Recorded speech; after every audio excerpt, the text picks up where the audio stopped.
Welcome back. So let's get into today's panel discussion. As you know, every Sunday we reflect on the news that made headlines during the week.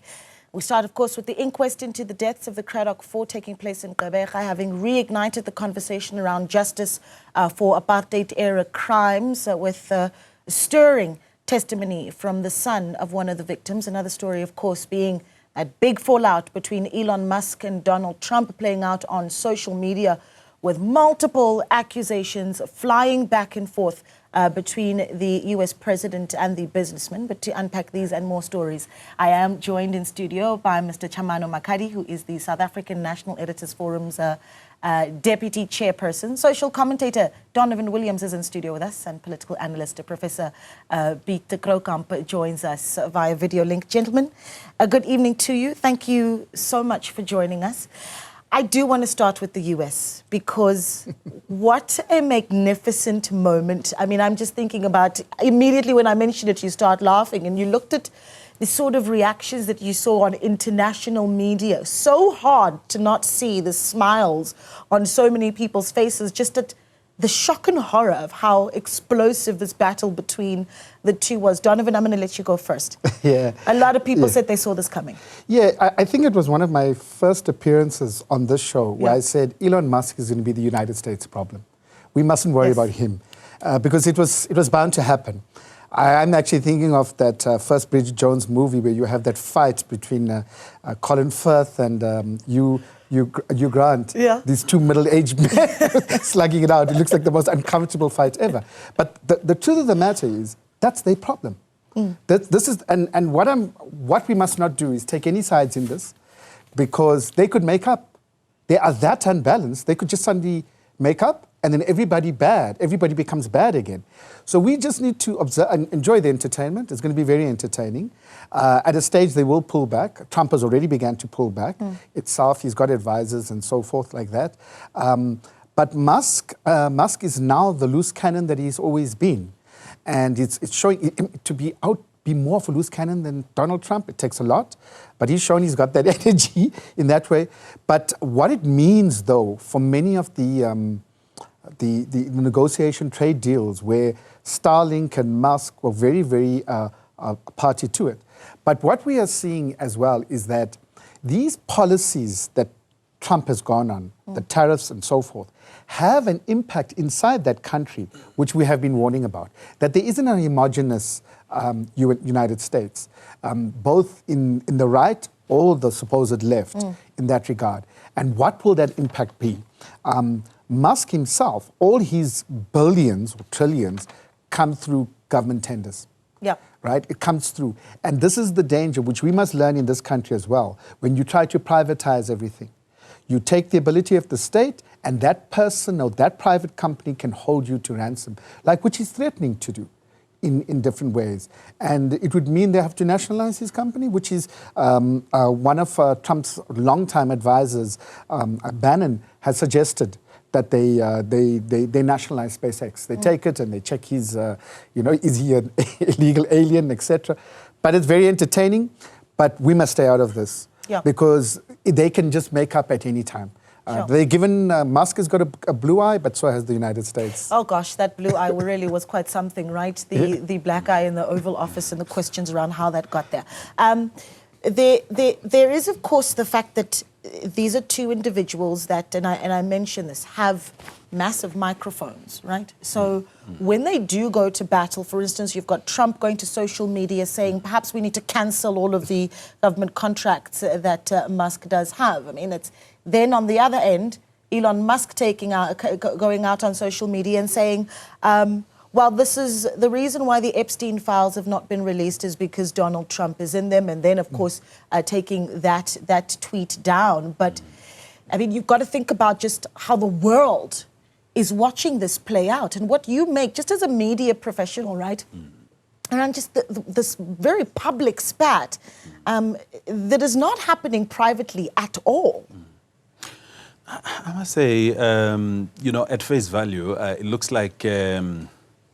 it came too early, but one thing, it's quite clear that, this has been going on for quite some time. And I think behind those closed doors, I'm sure they've just really been trying to manage their spurt.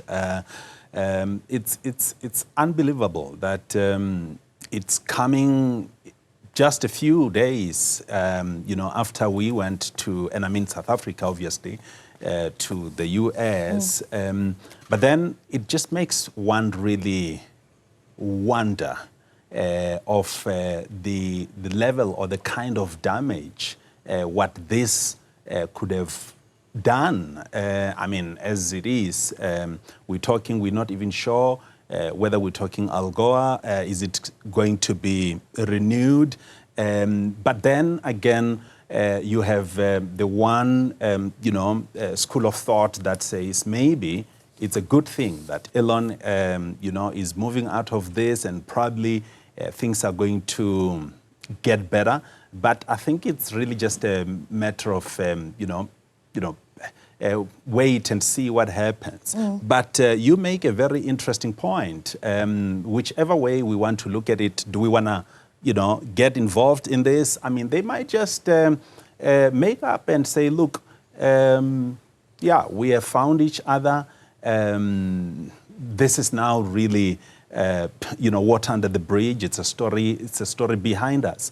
But it's quite worrisome, Naledi, if you think of these two powerful men. I mean, one is president, one is the richest man in the world. It just makes me get worried about the future. The more money you have, you can simply just make any decision, just as we have seen coming out of Elon Musk and the United States. I wonder what that reconciliation, if it were to happen, though, would look like, and what needs to be put on the table. Because ultimately, at the moment, in the center of this, and Prof, this is where I'll bring you in. Thanks for joining us. At the center of this is the budget bill, right, that the U.S. president has put forward, which is really almost a reversal of what they've been doing since January, is certainly what the U.S. president put forward on what he termed Liberation Day. And, obviously very frustrating for Elon Musk. Can that be turned around? But help us with the geopolitics of this as well. Perhaps where this puts South Africa, what needs to be top of mind for us at this time. But also from a global point of view, the geopolitics and how this might very well impact Trump's interactions in foreign policy. Look, one of your guests suggests that we should just stand back and wait for a while. I think that's exactly what we should be doing. Just remember this big, beautiful bill that offends Musk so much. It actually started earlier. Just remember when Trump announced the tariffs. There's nothing that makes the business model of Tesla as complicated as tariffs. It has raised the prices of Tesla, import and export. That's where the first conflict started. But at the time, I think Musk controlled himself, and now it came to the fore with the passing of this bill. But I think the important thing about this is just remember that hundreds of thousands, if not millions of businesses in America has been negatively affected by tariffs. Remember, the tariffs are being paid by the companies inside America, and they pass it on to the consumer. They've been negatively affected. What Musk has done now, he's not brave enough, but he's stupid enough. And that's sometimes what you need, to say, I speak on behalf of my own company, but I know there are hundreds of thousands of businesses in America that's also very negatively impacted, not only by this bill, but also by tariffs that was announced a while ago. So I think there will be significant support for his opinion amongst the business community, even though they were all too afraid to oppose Trump when he announced the tariffs. They silently took the punishment, but now somebody mad enough to stand up against the Trump has actually said what they wanted to say. And this will have an effect, I think, on the passing of this bill through the Senate maybe. It's very possible that the Senate may eventually reject this bill, because now there's some momentum building up behind the opposition to this particular bill. And by definition, building up against the authority of Donald Trump. So this could be, and you'll just have to remember that in the background, there's the white noise all the time of Trump losing the support of the middle class in America, because tariffs lead to rising costs and an increase in your living expenses, your debt, on your car, your house, everything goes up, and the cost of goods and services also go up. So the middle class is taking a punishment, and I think the momentum may be slowly building up against Donald Trump in America, and that we can see it in the surveys. His popularity is on a steep decline in America in many ways. So all of these factors you have to put in one algorithm and say, ultimately, even though in the short term, Musk will take a heavy price, pay a heavy price for this. Yeah. There is already momentum building against the Trump presidency. So ultimately, Trump will actually be paying a bigger and a heavier price. And then I don't want to, because I'm already talking too long, but that then will spill over into geopolitical relations. From what I understand is Trump has already walked back in China. He's already walked back on tariffs as far as Canada is concerned. He's now desperately trying to walk back via the German Chancellor Merz wants to walk back on tariffs on the European Union, because he said to Merz, I'm talking to you about tariffs, but I assume it is in the context of the European Union. So there's already a walk back on those things. And it seems like, last point, it seems like there's also, because Merz is also making the point about the protection of Europe, the military protection of Europe, the war in Ukraine, he's making that point very, very strongly. And he kept on saying to Trump that you are in a position, like you've been in the Second World War, to resolve the issue, to step up to the plate and make a big difference. And Trump said almost nothing when Merz made those statements. It looks like eventually the policy as far as Ukraine and the Russia war may also change. So I think there's a lot of things happening, lots of moving parts, and very interesting, No, I don't blame you for being so lengthy, because there's so much to talk about and it's really difficult to keep it short. But Donovan, I need to squeeze one more in just on the US as we move on to other ones, and if we can try and tighten this one a little bit. You've got Business Tech that reported yesterday that the United States has warned its citizens to exercise extreme caution when traveling to South Africa due to violent crime, kidnappings and terrorist attacks. It did stand out to me that there's nothing in there about a genocide. Of course. Right? Of course. There's nothing about genocide. Maybe we should offer asylum to Elon Musk. I'm just kidding. But at any rate, look, what is clear is that the United States under Trump is not just schizophrenic, it's multiple personalities. The walkbacks that Prof. Ocamp has just spoke about, it happens all the time on various matters. So and we must understand the danger. The danger is that, and our friend from SANEF has put it right, you've got the richest man in the world, you've got the President of the United States, which has the largest army in the world, going at it.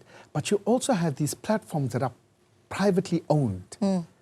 And somehow you need to regulate it, because those are powerful tools. We've seen it. We've seen it happen time and time again, that how these social media platforms essentially make the news. Yeah.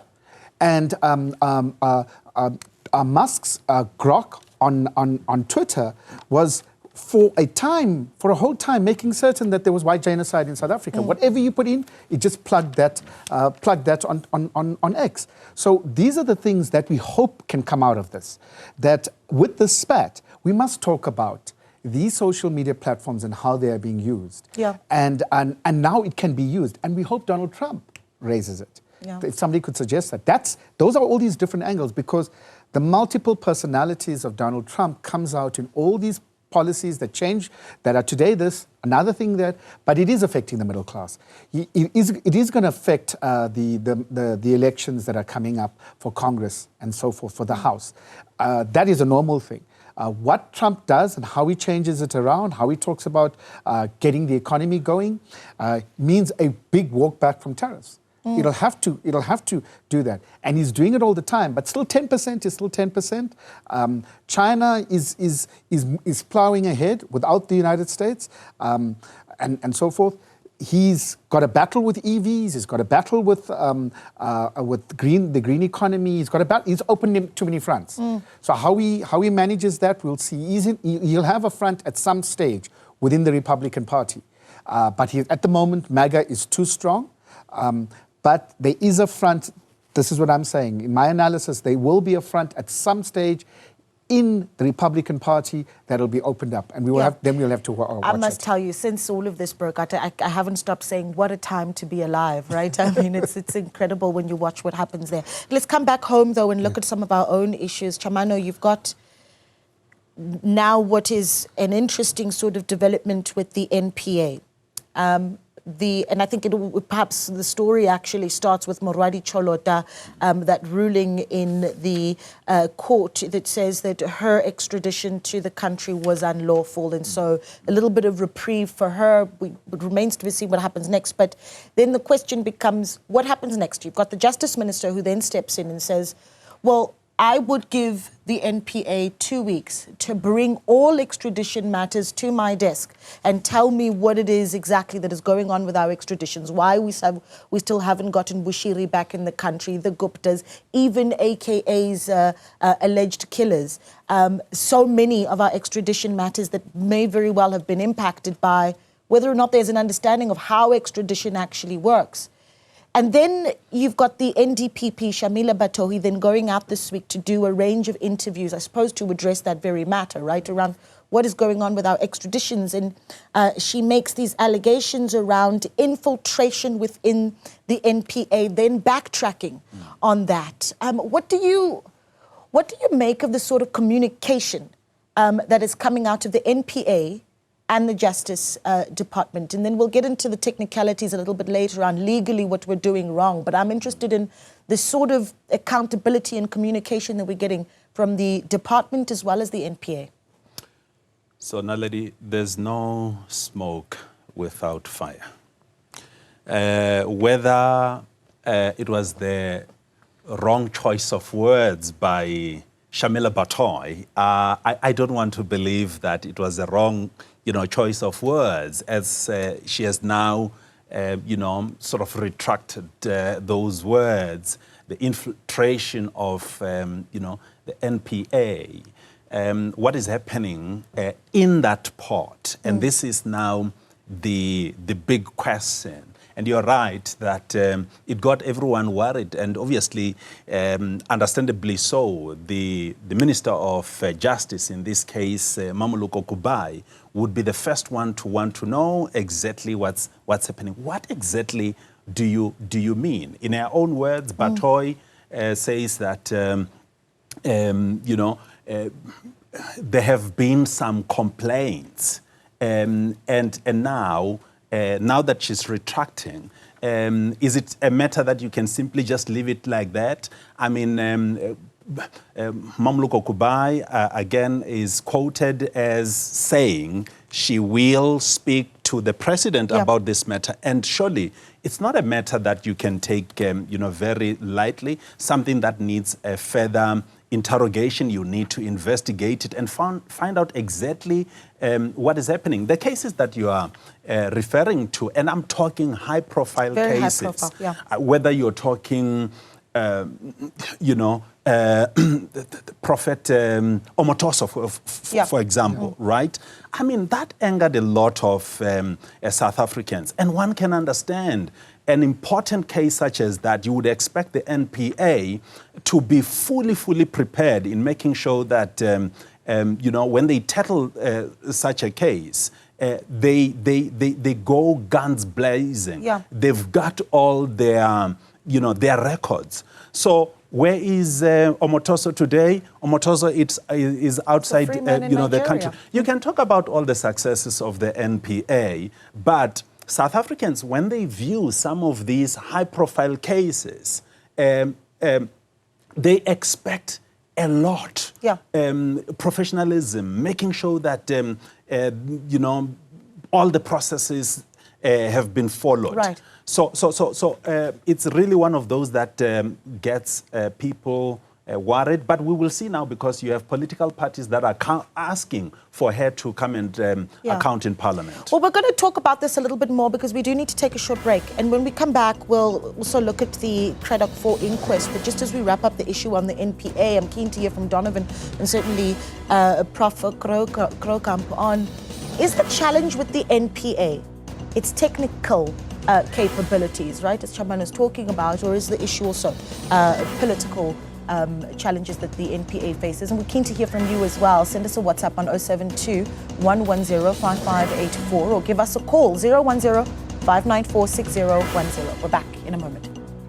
Welcome back. We continue to unpack the top stories of the week with our panel on Newsfeed PM, the late edition. And just before the break, we were starting to look at some of the challenges that have come forward over the past 7 days of the National Prosecuting Authority after that explosive ruling in the Bloemfontein High Court finding Moradi Cholota's extradition was unlawful. And of course, it's cast, some doubt on what our other extradition cases will look like. And then, the role of the NDPP really needing to come forward and explain. Prof. Cradock, sorry, apologies for that. What do you make of this? Is the NPA's challenges political or technical? They're useless, man. Let me tell you what happened here in this particular case. The law says very explicitly that for foreign extradition, Shamila Batoy, the case must go to the minister. The minister must sign it. The minister must order it. In this case, it was ordered by a prosecutor in the Free State. Everybody knows exactly what the rules are. It was done by a prosecutor in the Free State. How could they imagine you can do that? The second thing, then they lied to the Americans about the reasons for the prosecution. From that the woman they've been looking for had connections to Kenya, and that all sorts of lies they fabricated. Then, in terms of the extradition, they have to stick to the charges that they told the Americans and who accepted in good faith that those charges will be the ones that will be investigated against the woman. They added charges. So they made so many mistakes, so many amateur mistakes that you think, how are these people ever appointed to the jobs that they had? And I think that goes back to Shamila Batoy, and that's why the minister has called her in for many things. But surely she should be able to explain, because it happened on her watch. Surely she must have known what is happening there, and she still allowed it to happen. If there's, Shamila Batoy says that there are people that have infiltrated the NPA, and they have specific intentions, rogue prosecutors. Well, how is it possible that all this happened on her watch, and either she didn't know about it, or she didn't know what the rules and regulations are? It happened while she was watching the case. Yeah. Prof. Donovan, do you want to take this one as well? Yeah. You've got, Shamila Batoy called into the minister's office on Friday after these infiltration allegations. Yeah. Look, firstly, she must just apologize because she was irresponsible. I agree with Prof. Cradock. I made the same mistake. Yeah. Sorry, Prof. And it's very, very, very irresponsible. Exceptionally irresponsible. And she needs to apologize, for one. She needs to also start to admit the competency issues and challenges in the NPA. We have such a contradiction. You have an amazing legal team that goes and prosecutes Israel in the ICJ, and people say, wow, look at the competence in South Africa. And the majority of them were South Africans. But at the same time, the previous Minister of Justice was now the Minister of International Relations, if we recall, on the Steinhoff case, requested assistance for capacity, for funds, basically, for resources, so as to get private prosecution. Because there's a competence, if there was ever a testimony that there's competency issues within the NPA, this is the problem. And we need to go back and say, who are the lawyers there? Which lawyers do you use? Etc. And there's resources then if you use private lawyers and so forth on high-profile cases. All of those things matter, and that's what we need from Shamila Batoy. We don't expect her to be some, Cape Crusader able to put everything correct. But the accountability comes with the honesty of what we are facing as a country, and then we know how to resolve it. And for her, this is complete deflection, in my opinion, because not owning up that we messed up, and they did mess up, and not just on this, on a number of cases. Also recall this. This even predates Batoy from a long time ago. Our NPA were not, this is back in the 90s, were able to convict Magnus Malan, General Magnus Malan, the Minister of Defense of the apartheid state. They were not able to do it. They took him to a case, and he won the case, and therefore they couldn't charge him again. So there are a number of examples like this. We'll go to the Cradock Four itself. Yeah. And all these different matters, you have to ask yourself, some of it is political, yes, but then you've had a prosecutor, Glynis Breitenbach, star prosecutor, walks from the NPA into the DA as a member of parliament. You've had Gerrie Nel, star prosecutor, walks from the NPA to AfriForum itself. So there's different people with different political persuasions, etc. That's the nature of any institution. How you manage that, you can't just do it technically, you've got to be good managers. So you have to have better managers in the NPA, you've got to have better skilled prosecutors, better people at the law, and better accountability when you mess up. If that Free State prosecutor did this, what is Batoy doing about it? And when did she know? Was he a rogue on his own, or did the institution try to cover up for him? Those are the things that she must explain. And those are the things that help us get the competence back, or not back, maybe the competence for the first time of an institution that we require. It's a very, very important institution like many others. But we do have a competency problem. And our universities must come to the fore. Who are they training? How are they training people, etc.? Because this is not just in this field. Across the fields in our country, we have competency and skills issues. It's a real problem. And we can't run away from this. And Batoyi, we would expect from a professional at her level to be a lot more honest and therefore show her accountability to the country. Because, you know, part of the issue, I think, for the public is there is seemingly a confidence deficit in the NPA. And that's, you know, one of the institutions that you'd really want to see, you know, South Africans having great confidence in what we're able to do in that institution. But I want to move on. You mentioned the Cradock Four, and so let's actually go there. We saw the inquest this week, and not only did we hear from the family members, but we also were able to see them visit various sites, Matthew Goniwe's home, the area where the four would have last been seen. And an incredibly difficult moment to watch was the son of Fort Kalata, a fellow journalist as well, Lukanyo Kalata, you know, breaking down in that inquest. And I want to quote some of what he had to say. He says, "To stand here in court 40 years after my father was killed, it feels like it's been a truly terrible travesty." Later on, though, listen to what he says, Chamano. He says, "I understand the apartheid government. They were never going to kill my father and his comrades and then prosecute themselves for doing that. What I don't understand are successive administrations of the African National Congress that have led this country from 1994. And one of the points that he makes was that he feels that there simply was no real intention to find answers for his family. I mean, this particular moment for South Africa, people wondering if it's too little, too late. And, you know, if you're really hoping that this process is even going to get them the answers that they want to get. Yeah, if you think about, you know, just that picture alone, I mean, 40 years, and how many years have we been into democracy now? And this is where I talk about concerted effort, where you are clear in terms of what you want to achieve. And I can understand. Lukanyo, you know, you can just imagine who himself, at the time of the passing of his father, or the killing of his father, was very young. And you can just see the level of impact, the impact this has had on him, the entire family. Of course, there are many other, you know, family, you know, members. But reality of the matter is that it sort of questions, you know, all of these things that we have been talking about since the dawn of democracy.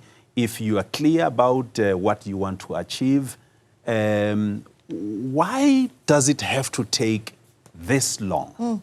What stops you from simply just implementing some of this? And this is, you know, another point, and I think you've already spoke about the trust deficit that we begin to see. Are people, you know, having trust in our justice, you know, system? And I think, in my view, this does a lot of, you know, damage, even in the constitutional democracy itself. Going forward, how are people expected to trust, you know, these systems? So The quotes that you have just read, to us, I think they paint the picture very vividly. Yeah. Prof, I want to bring the same one to you. And let me just quote Lukhanya Kalate just a little bit more. He goes on to say in that inquest, he says, it's a betrayal that cuts right to the bone. Some of the people who served as presidents, ministers, premiers and ambassadors were people that were at my father's funeral. He says some of them were people who had served in the trenches with my father. It feels as if as soon as they got into political office and they started to enjoy the fruits of the freedom which my father died for, they completely forgot about us. And then, of course, at the moment now, we're also having a talk about a commission of inquiry to look at why there have not been prosecutions of apartheid-era crimes that were, recommended by the TRC for prosecution. It's building up momentum. I must say that the NPA has started to appoint people specifically to deal with these matters. So it looks like there's some movement there, but look, I've met Lukhanya a couple of times, and for me, maybe the case was a little bit far from my immediate interest. But if you meet Lukhanya once, it's as if this thing comes home, the absolute injustice of this. And the thing is, I know many of the people that are sometimes mentioned in this particular case that could be investigated. I think some of the names is just far-fetched efforts to try to implicate somebody. They're looking at the name of Christoffel Joffel Peer van der Westhuizen.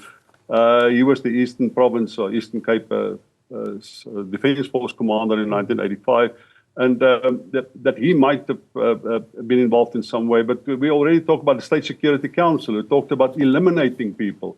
They, of course, all those people sitting there will deny that they ever thought eliminating people meant killing people. But the rest of us all knew when you want to eliminate somebody, like the State Security Council is ordered, on some of those meetings, F.W. de Klerk was there, we knew it was to kill people. And these were at least Matthew and Ford, both were UDF members, and there was a teacher. I think Sparrow Mfonte was a teacher. It's almost as if the natural surge near the end of apartheid, when people started mobilizing themselves because they knew the end is near, and if you keep the momentum, there is a real possibility for change.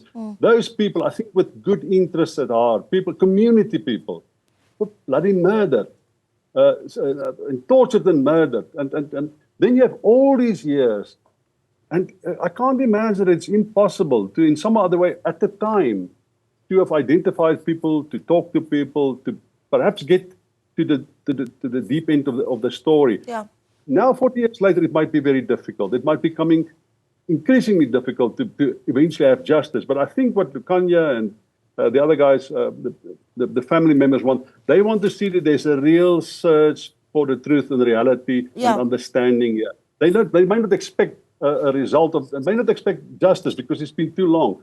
But they want to see that there's a real effort, not just an imagined effort to get to the bottom of it. They want to see the effort. I'm going to give you an opportunity to look at this, and then just as we close with the discussion on the other side of this break, we look at this. The former DA leader, now federal chairperson of the Democratic Alliance, reportedly considering running for the position of the mayor for the city of Johannesburg. We'll respond to that on the other side of this as well. Stay with us.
Welcome back. You're still watching Newsfeed PM, the late edition. As we wrap up our views on the week that was, Donovan, ideal outcomes for the Cradock Four inquest. But I think as you respond to that, let's also move on to this, right? Yeah. The Democratic Alliance's federal chairperson, Helen Zille, it seems may be considering running for mayor of the city of Joburg in the local government elections next year. She's got some party members that are actually supporting her and saying, go ahead, do it. Yeah, we'll come to that. I just want to say first on the Cradock inquest, just recall that the TRC did not give amnesty for anybody who applied.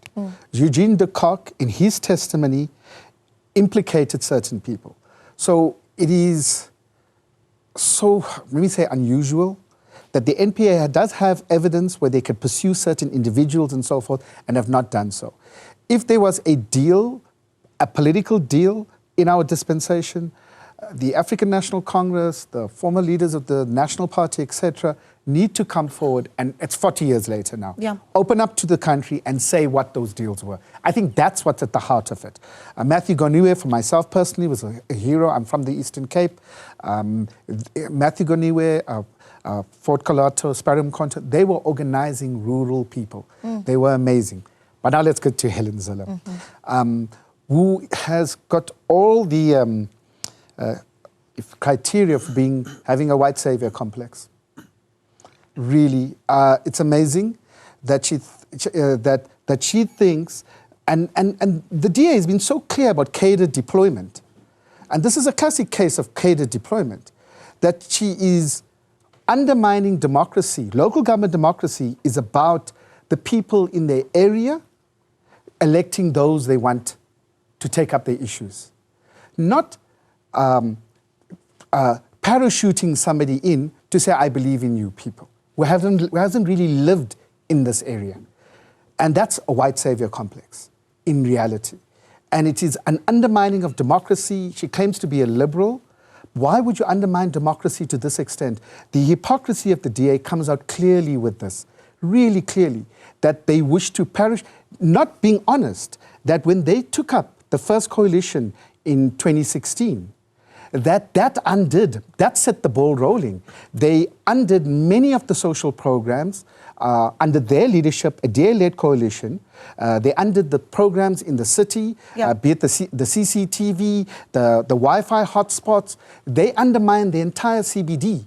That's what got the ball rolling. They stopped Rea Vaya, so you'd still have the all over Louis Botha, etc. You have all of this. So if she wants to come and talk about misgovernment, it's misgovernment of political parties, not just one political party, political parties that have resulted in Johannesburg being the way it is. So if she wants to come and talk and be and admit to the DAs being implicated as part of the misgovernment and the mismanagement, so be it. But do not come and be a white savior. And the DA must stop thinking like this. Well, I must say that she did, when she spoke to City Press about her possible candidacy, she did say that she, if she does agree to apply and run for mayor of the city of Joburg, that she would go through the DA selection process just like any other contender. So we wait to see what happens there. Chamano, I am out of time, and I think a really great place to close the conversation is, Cobrazi.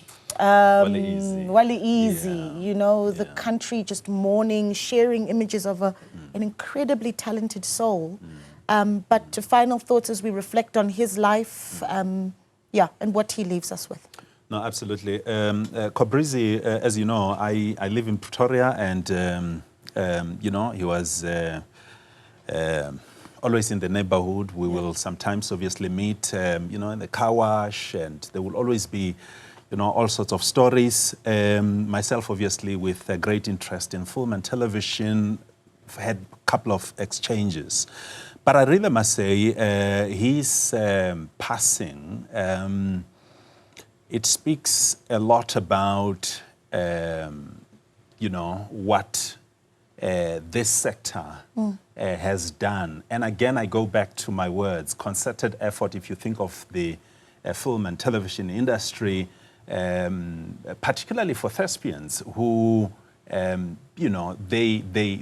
struggle to find jobs. When they do, yes, of course, they earn big money, But are there policies that are in place that protect these, actors and making sure that they live a better life where they are able to take care of themselves? But that's one thing. But because of time, I'm just going to touch also on the issue that came up yesterday. One of the friends, Warren Masemula, who sort of spoke about the issue of alcohol. Let me just say this so that I'm clear in my message. There can be absolutely no doubt that alcohol in South Africa, it is, a problem, has been identified as a problem. But I think to be fair to Cobrazi, and I speak in general terms, alcoholism, it's a disease, which is one of the things that people also have to, understand. Yeah. I wouldn't know to what extent, he has been involved, but if you sort of listen to the messages that came yesterday, it would appear that the friend was deeply concerned, and understandably so. But let me also just close it, Naledi, to say, Dr. Chenwani Farisani, what a legend, fought greatly for this country, from the deep rural, vendor, being that voice across the world. And I think it is that kind of leadership which I think for me today we need more than ever before. Yeah.